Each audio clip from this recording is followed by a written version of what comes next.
पहले गौ माता, और इस संसार में विभिन्न साधनों से आप अपने गंतव्य स्थान को पूरा कर सकते हैं, लेकिन बैतरणी से पार करने के लिए गौ माता ही हमारी रक्षक बनती है।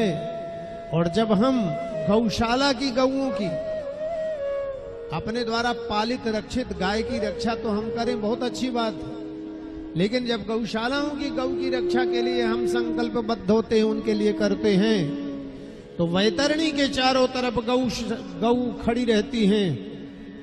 और जब आप जाते हैं तो गौ माता पुकारती, जैसे अभी ये पंडित जी पुकार रहे थे, गौतम जी माँ ऐसे जोर से कर रहे थे ना, ऐसे गौ माता पुकारती हैं, आइए आपने हमारा भरण पोषण किया है, हम तुमको पार करेंगे, हम तुमको पार करेंगे, हम तुमको पार करेंगे। तो गौ माता